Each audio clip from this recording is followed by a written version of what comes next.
오늘 그 말씀 교회 주시는 하나님의 말씀은 누가복음 21장 11절에서 15절 말씀입니다. 누가복음 21장 11절에서 15절 말씀. 이 말씀으로 하나님의 음성이 들리는 가장 주된 통로는 무엇인가? 라는 제목으로 하나님 말씀 나누겠습니다. 누가복음 21장 11절에서 15절 말씀입니다. 제가 읽겠습니다. 곳곳에 큰 지진과 기근과 전염병이 있겠고 또 무서운 일과 하늘로부터 큰 징조들이 있으리라. 이 모든 일 전에 내 이름으로 말미암아 너희에게 손을 대어 박해하며 회당과 옥에 넘겨주며 임금들과 집권자들 앞에 끌어가려니와 이 일이 도리어 너희에게 증거가 되리라. 그러므로 너희는 변명할 것을 미리 궁리하지 않도록 명심하라. 내가 너희의 모든 대적이 능히 대항하거나 변박할 수 없는 구변과 지혜를 너희에게 주리라. 아멘. 자, 오늘 좀 특별하게 음악 영상을 우리가 보았는데요. 오늘 영상의 중요한 이제 감상 포인트는 남녀노소나 인종 구분 없이, 그죠? 거기에 뭐 중동 지역 그 사람도 있는 것 같고 아시아 사람도 있고 뭐 다 있었죠. 인종 구분 없이 이제 모든 노래를 듣고 기뻐하는 그런 관중들의 이 표정이 아니었나 싶습니다. 2012년에 이 팝의 본고장이라고 하는 영국 런던의 중심부에 자리한 그 가장 큰 왕립 공원 중에 하나인 하이드 파크라고 하는 그 공원이 있는데요. 이 공원에서 이제 미국 가수 폴 사이먼의 노래를 듣기 위해서 모여든 수많은 관중들을 여러분은 이제 보셨습니다. 카메라가 이들을 비춰줄 때 그들이 모두 음악을 좋아하는 데는 하나의 색깔을 가진 것 같은 그런 모습을 특히 강조해서 보여주려고 했다 하는 생각이 좀 들었습니다. 이 음악을 들으면서 기분 나빠하고 뭐 인상 찌푸리고 그러는 사람 하나도 없었죠. 다들 기쁨을 감추지 못하는 그런 모습을 보여주는 게 참 이제 푸근한 여운을 남겨주는 것 같았는데요. 폴 사이먼이 워낙 이 유명한 가수라서 당연히 중심에 서 있지만 콘서트 영상을 찍으면서 관중들의 모습뿐만 아니라 정교하게 악기를 연주하는 이들의 모습을 이렇게 다양하게 또 자주 보여주는 영향도 흔치 않은 것 같습니다. 그래서 이 영상을 제가 이제 선택한 것인데요. 특히 배 나온 아저씨가 기타를 막 자기 배 옆에 눕혀놓고 아주 섬세하게 손가락으로 기타를 연주하는 모습. 정말 태어나 처음 보는 광경인 것 같아요. 뭐 무슨 가야금도 아니고 이렇게 누워있는 기타는 전 처음 보는데요. 여러분도 뭐 특이하게 생각하셨을 것 같은데 노래를 정말 좋아하는 사람들의 다양한 표정들, 이게 참 감동을 주는 것 같습니다. 참 인상적이었고요.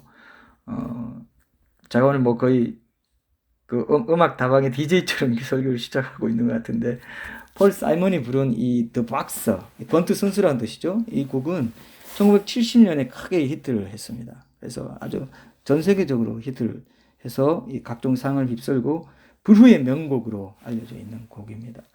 실제로 당시에 사망한 그 베니 패럿이라는 이름의 한 권투 선수를 실제 모델로 해서 그 당시에 아주 인기 스포츠였죠. 저도 어릴 때 권투가 상당히 인기였는데 지금은 뭐 시들하지만 그때 권투 아주 인기 스포츠였는데 이게 이 경기의 위험성, 또 빈민층의 삶의 애환 이런 것에 대해서 노래한 애잔한 곡이라고 할 수 있습니다. 고향으로 돌아가고 싶은 I am living 이걸 떠나서 고향으로 돌아가고 싶은데 못 돌아가면서 이제 어쩔 수 없이 권투 선수로 남아야 되는 비운의 한 인생을 애잔하게 표현한 그런 노래입니다. 특히 고생 끝에 이제 고향으로 돌아가길 바라고 본향을 그리워한다는 그런 이 가사의 내용에서 좀 하나님을 떠난 인간들이 천국 본향을 찾는 그런 모습이 이제 그려지는 것 같기도 했습니다. 그래서 개인적으로 제가 언제 들어도 감동을 주는 몇 안 되는 팝송 중 하나가 아닌가 싶은데요. 이 곡을 작사 작곡한 폴 사이먼은 유대인이라고 합니다. 듀엣으로 활동했던 사이먼과 가펑클 둘 다가 유대인이라고 하는데 이 듀엣이 부른 거의 모든 노래를 폴 사이먼 이 사람이 직접 작사 작곡한 것으로 이제 잘 알려져 있습니다. 그래서 저는 오늘 이 영상을 보면서 노래를 좋아하도록 창조된 사람들의 모습, 그리고 그렇게 사람들이 좋아하는 노래를 만든 한 대중예술가에게 그러한 노래를 지을 수 있도록 영감을 주신 하나님의 또 놀라운 아름다우심, 이런 것들을 사람들 실감나게 묵상해 볼 수 있었습니다. 여러분, 사람들이 왜 그렇게 음악을 좋아하고 노래를 좋아하는지 아세요? 하나님이 그렇게 좋아하도록 만들어 두셨고 또 하나님이 그런 음악을 실제로 좋아하는 분이시기 때문에 그렇습니다. 근데 이런 음악이 천국에 없겠습니까? 천국에는 음악이 항상 흐르고 있는 곳이죠. 땅에서도 이런 영감을 주시는데 천국에서 이 좋은 음악을 만드는데 하나님께서 훨씬 더 좋은 영감을 주시지 않겠냐, 이런 생각 우리 해볼 수 있습니다. 물론 하나님을 늘 흉내내기에 바쁜 사탄도 안 좋은 영감을 비슷하게 사람들에게 막 줘가지고요, 나쁜 음악도 만들게 하고 막 이렇기 때문에, 이런 게 이제 지금 이 죄악에 물든 세상이기 때문에 우리가 그런 음악을 조심스럽게 선별해서 들어야 될 부분은 분명히 있습니다. 그러나 이런 모든 죄악이 걸러져 버린 천국에서는 하나님의 영광이 온전히 반영된 너무도 아름답고 멋진 감동적인 음악들이 엄청나게 풍성할 거라고 저는 믿습니다. 찬양만 하나님이 뭐 영감 주시고 일반 노래들은 안 주셨냐? 그게 아니라는 것입니다. 태폐스럽지 않고 건전한 노래들일 경우에 일반 노래도 하나님이 영감을 주시는 것들이 상당히 많습니다. 신자들도 뭐 이런 걸 가끔 중독되지 않을 정도로 들을 수 있다고 저는 보는데요. 이런 영감은 뭐 음악뿐만 아니라 고전적인 뭐 좋은 영화나 그림이나 소설이나 시, 드라마 이런 것도 다 마찬가지입니다. 그러니까 이런 것들이 다 악한 것들은 걸러져서 천국에도 그대로 다 보존될 것이라고 보는 게 이 복음주의 신학자들이 천국에 대한 견해거든요. 그래서 이 땅에서 사람들이 뭐 불후의 명곡 이런 게 있지 않습니까? 불후의 명작 이런 말 하잖아요. 절대 없어지지 않을 명작. 맞습니다, 사실. 왜냐하면 실제로 천국에 좋은 것들은 다 없어지지 않고 영원히 보존될 것이기 때문에 그렇습니다. 그리고 거기서는 이 땅에서 만들어진 것들보다 더 좋은 작품들이 훨씬 더 엄청난 창의력과 상상력으로 더 크게 활성화되어서 만들어질 거라고 믿습니다. 천국에서는 이 땅에서의 모든 아름답고 좋은 인간의 영혼을 뒤흔들고 감동시키는 그런 모든 예술의 영감의 원천이신 하나님의 임재가 직접적으로 눈에 보일 정도로 충만한 곳이기 때문에 그렇습니다. 그래서 천국 백성들, 특히 천국에 사는 예술가들의 그 예술적인 창의력은 엄청날 거라고 상상해 볼 수 있습니다. 오늘이 고난 주일인데요, 예수님이 이렇게 엄청나게 좋은 영생 천국을 우리에게 선물해 주시려고 그 험한 십자가 고난의 길을 마다하지 않으시고 묵묵히 걸어가셨다고 믿습니다. 히브리서 12장 2절에 보면 그는 그 앞에 있는 기쁨을 위하여 십자가를 참으사 부끄러움을 개의치 아니하시더니 하나님 보좌 우편에 앉으셨느니라, 이렇게 말씀했습니다. 예수님이 고난 당하실 때 미리 보신 그 기쁨에는 우리가 믿는 우리가 영생 천국을 살아갈 때 누리는 기쁨도 포함되어 있지 않겠는가, 이렇게 또 묵상을 해보았습니다. 자, 오늘부터 우리가 하나님의 음성 듣기를 주제로 시리즈 설교를 시작하는데요.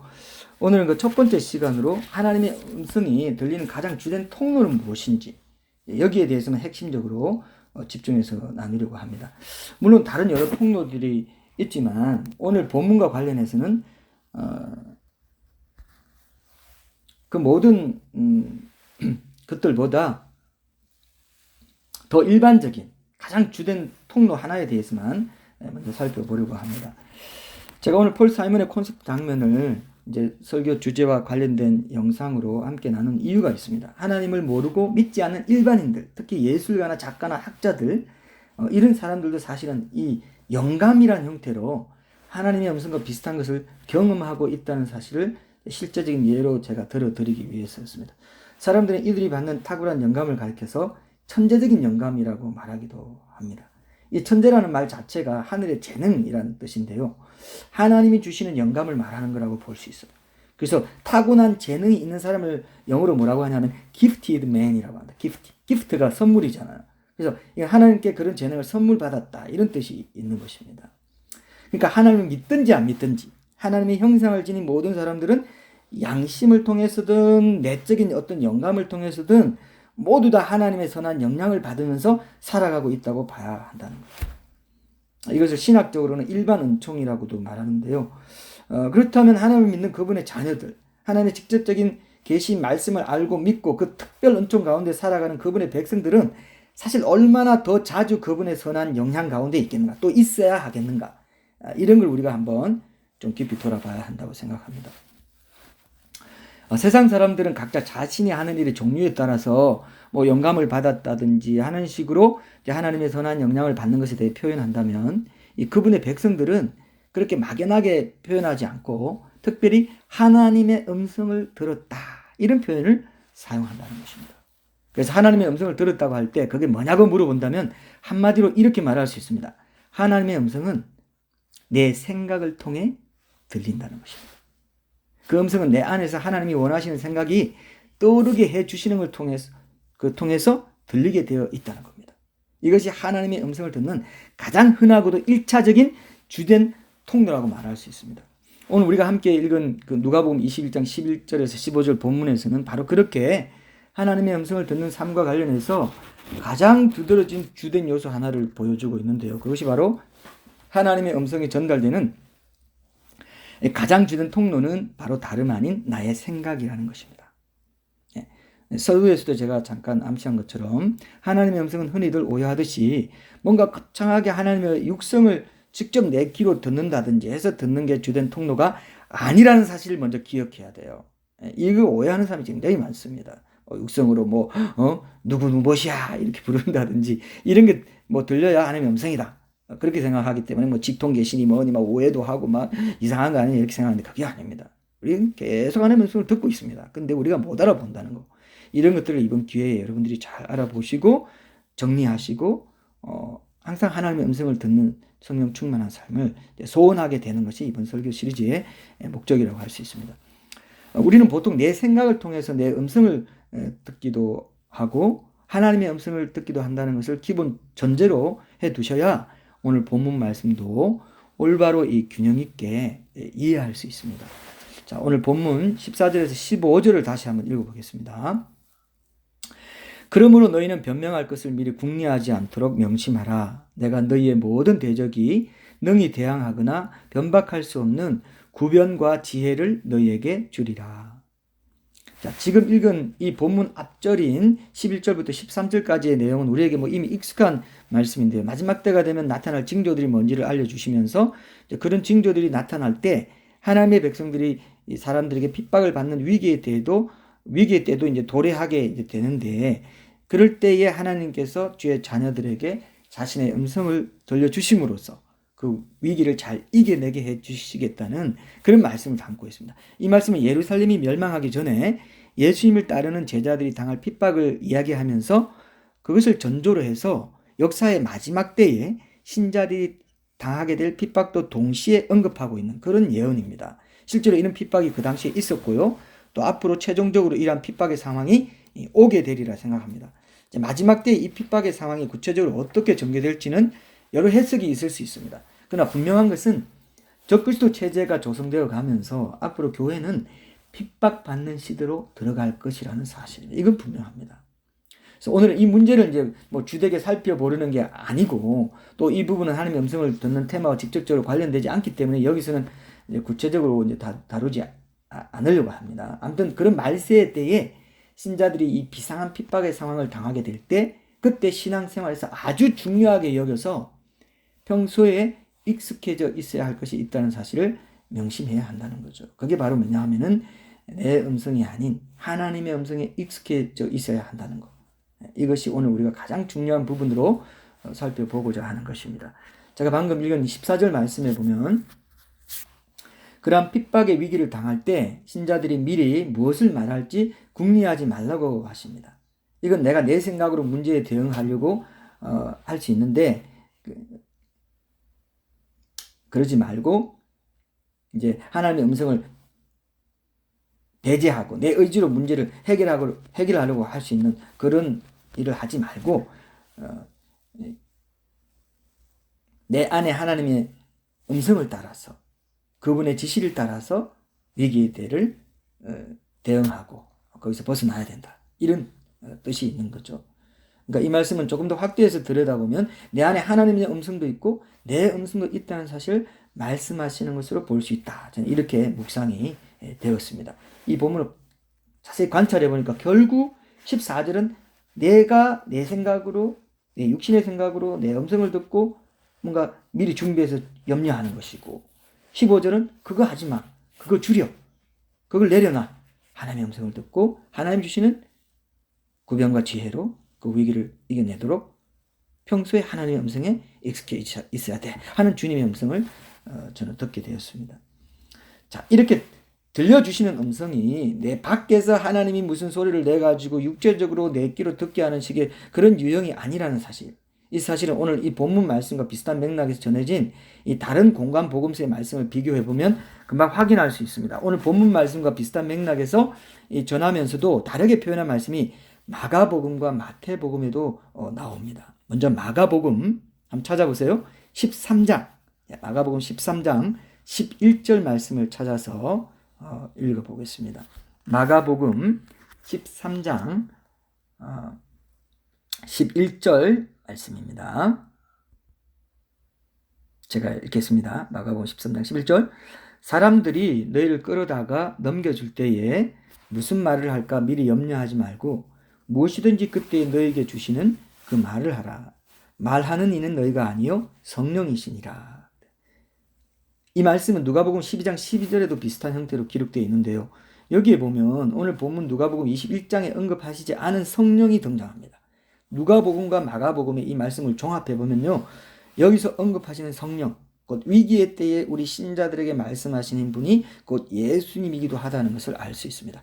누가복음의 오늘 본문 21장 15절을 다시 한번 보세요. 여기에 보면 분명히 그 핍박의 때에 내가 너희의 모든 대적이 능히 대항하거나 변박할 수 없는 구변과 지혜를 너희에게 주리라 그랬어요. 내가 준다 그랬어요. 근데 마가복음 13장을 보니까 그렇게 나라고 지칭한 예수님을 여기서는 성령님이라고 말씀하십니다. 말하는 이는 너희가 아니요 성령이시다.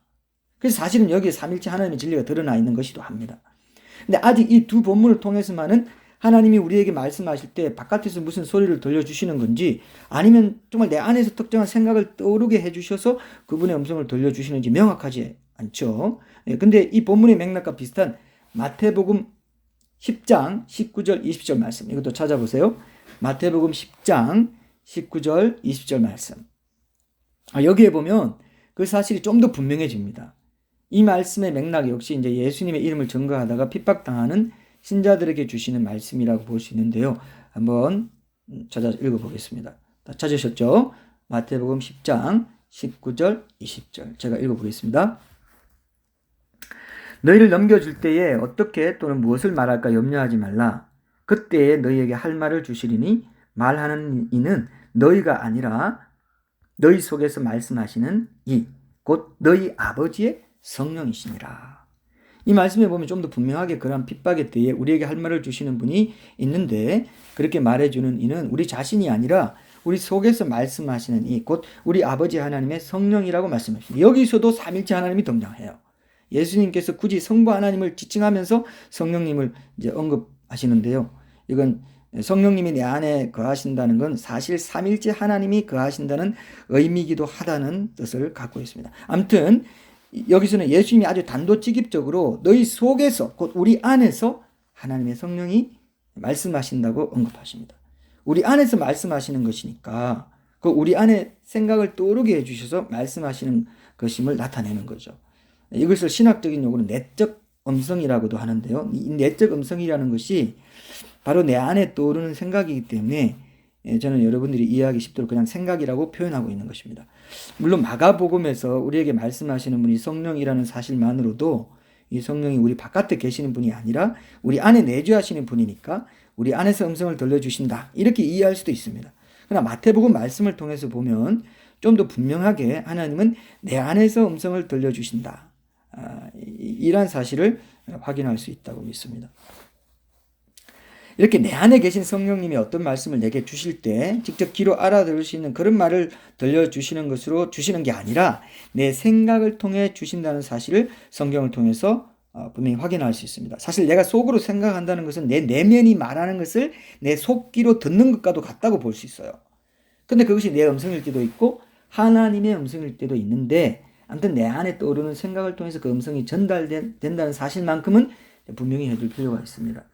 자, 오늘 본문에 보면 바로 그렇게 내 안에 들려진 하나님의 말씀은 그냥 내 안에 머물러 있지 않고 내적으로는 내 생각의 지혜로 전달되고 외적으로는 내 입의 구변, 그 지혜롭고 적절한 말로 나타낼 수 있게 된다는 사실을 확인할 수 있습니다. 오늘 15절에 나오는 구변은 이 헬라어로 스토마라고 하는데요. 입을 뜻하고요. 더 나아가서 언어를 뜻하는 말이기도 합니다. 그러니까 내 입의 말을 의미한다고 볼 수 있습니다. 그런 단어인데요. 이러한 내 입의 말이 사실은 지혜와 긴밀하게 연결되어 있습니다. 이 지혜는 헬라어로 소피아, 많이 들어보시죠? 소피아라고 하는데 성경적으로 볼 때 성령과 연관된 것으로 등장하기도 합니다. 사도행전 6장 10절에 보면 대적자들과 논쟁할 때 스데반이 지혜와 성령으로 말함을 그들이 능히 당하지 못하였다. 이렇게 기록한 데서도 알 수 있습니다. 내가 하나님의 음성을 듣고 지혜를 얻게 될 때 내 입의 말도 지혜롭고 신중한 말로 사람들에게 전달되어서 위기를 극복하게 되거나 다른 사람들에게 좋은 영향을 끼치게 되는 것이라고 믿습니다. 그러니까 사실 오늘 본문의 14절에 있는 내용과 15절에 있는 내용의 그 격차를 해소하는 것이 하나님의 음성을 듣는 문제에서 핵심적이라고도 볼 수 있습니다. 14절에는 내 생각으로 어떻게 위기에 대응할까 염려하면서 내 힘과 지혜로 준비하려는 모습을 드러내 보여주십니다. 그러나 15절에는 어떻습니까?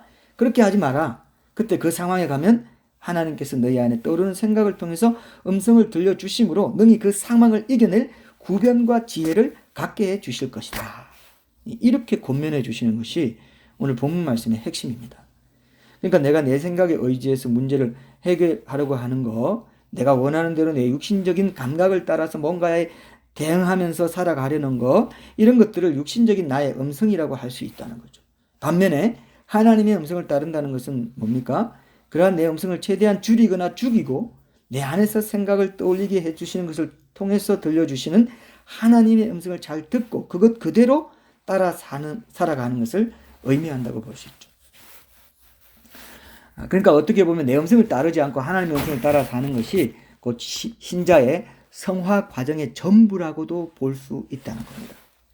이렇게 내 생각을 하나님의 음성으로 잘 지키는 것이 또한 내 마음을 잘 지키는 것과도 같습니다.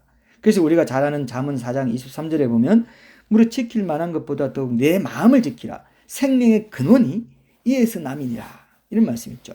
이 말씀도 모두 내 생각을 잘 지키는 것이 하나님의 음성을 잘 지키는 삶과도 긴밀하게 연결되어 있다는 사실을 전제하고 있다는 것을 알 수 있습니다. 자, 오늘 본문 말씀대로만 보면 하나님은 마치 예수님의 이름으로 인해서 핍박을 당하는 위기의 때에만 신자들에게 음성을 들려주셔서 구변과 지혜를 발휘하게 하신다고 약속하는 것 같아 보입니다. 그러나 그렇지 않습니다. 아까 우리가 마태복음 10장이나 마가복음 13장에서 살펴본 대로 신자들 속에서 말씀하시는 이가 하나님이라는 사실은 신약시대 교회의 성도들에게도 동일한 진리라고 성경이 말하고 있습니다. 단적인 예를 이제 하나 들자면요. 고린도서 13장 3절 찾아보지 마세요. 고린도서 13장 3절에 보면 바울이 고린도 교회 성도들에게 이렇게 말하는 대목이 나옵니다. 이는 그리스도께서 내 안에서 말씀하시는 증거를 너희가 구함이니 그는 너희에게 대하여 약하지 않고 도리어 너희 안에서 강하시니라. 이렇게 말하는 대목이 나옵니다.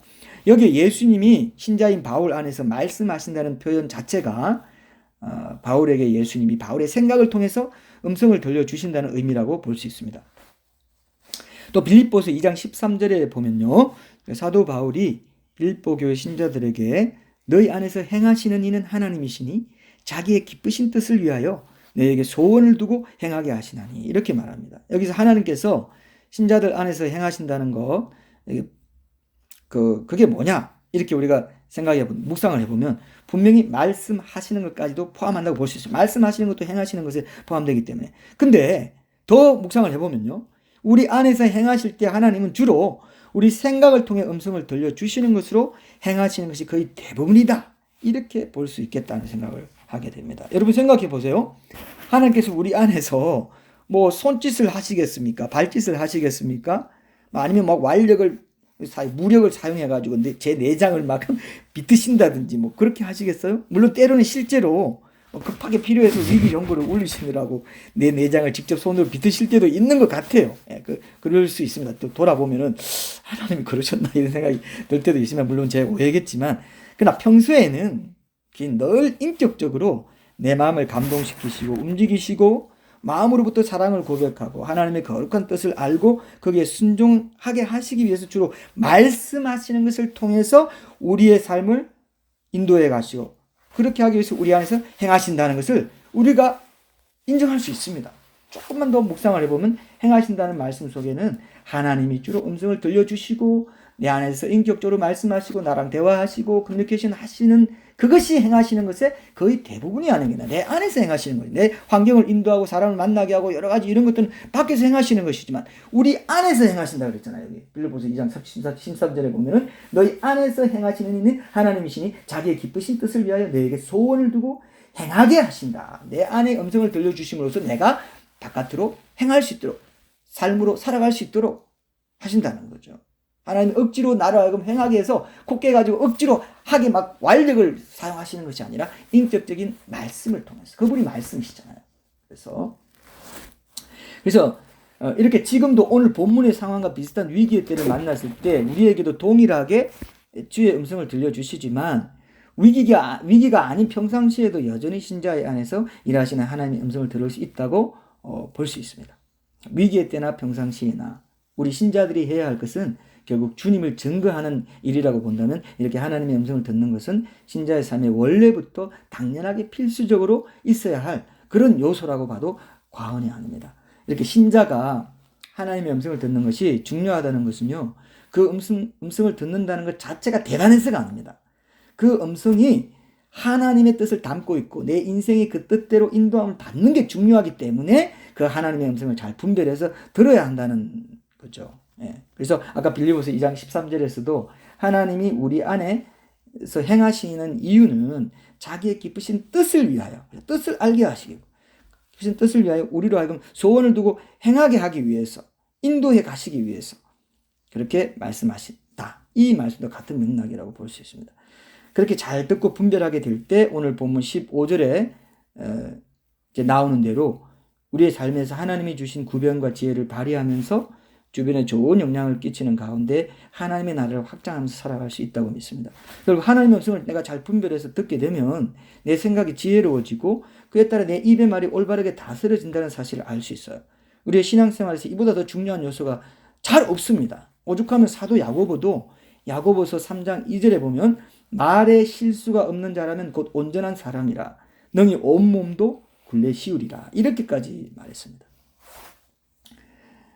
특히 하나님의 지혜를 타이밍에 맞게 잘 발휘해야 될 때 그렇게 경우에 합당한 말 한마디가 얼마나 더 중요한지 모릅니다.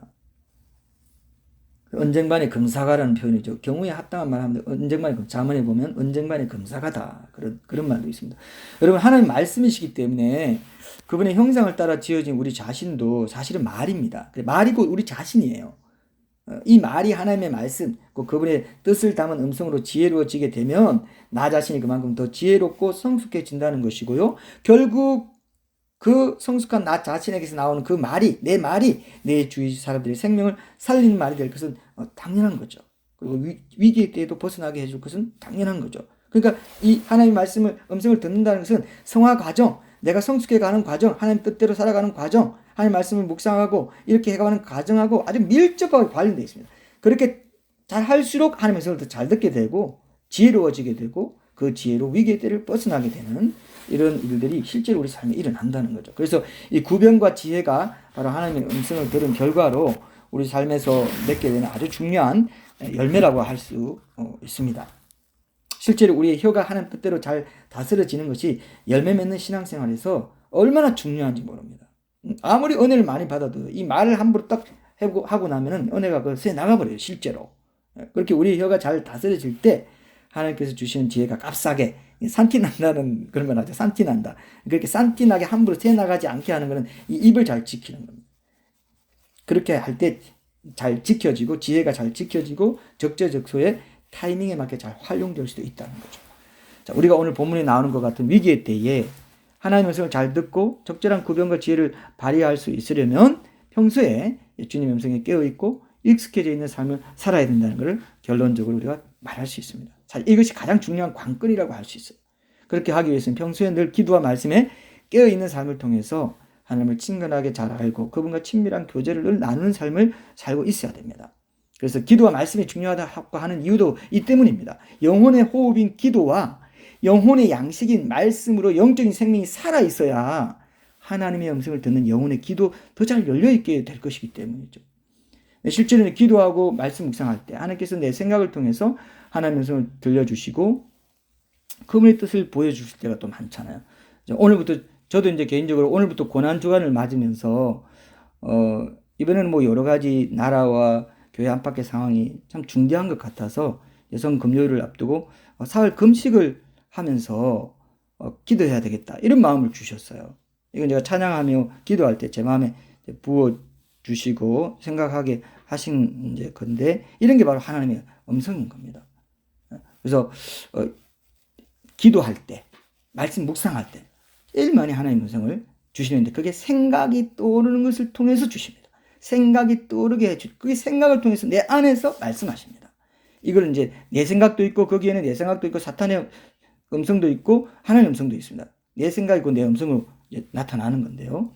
이 부분을 잘 구분해야 됩니다. 오늘은 하나님의 음성 듣기 설교 시리즈 첫 번째 시간으로 하나님의 음성이 들리는 주된 통로가 무엇인가에 대해서만 다루고요. 그 다음에 이제 이 통로를 포함해서 여러 다른 통로들이 우리 삶에 실제로 어떻게 작용하는지 그것들을 우리가 어떻게 잘 활용해서 하나님의 음성을 듣는 삶을 통해서 우리의 신앙생활을 더욱더 풍성하게 할 수 있는지 그리고 하나님의 음성을 더욱더 잘 듣기 위해서는 어떤 과정을 거쳐야 하는지 뭐 이런 세부 사항들에 대해서는 앞으로 이어지는 설교 시리즈를 통해서 주제별로 좀 더 구체적으로 다루게 될 것입니다. 자, 오늘이 이제 고난주일인데 이번 주일부터 우리 강단에서 시작되는 이 하나님의 음성 듣기 설교 시리즈를 통해서 이 말세에 우리에게 닥쳐올 핍박과 환난과 고난의 때에 이미 고난을 이겨내시고 승리하신 주의 음성에 익숙해져서 우리 또한 그 고난과 핍박의 때를 잘 이겨내고 마침내 주님이 다시 오실 때 온전한 신앙인의 모습으로 그분 앞에 다 영광스럽게 서게 되는 그런 영적인 형통함의 복을 다 누리시게 되길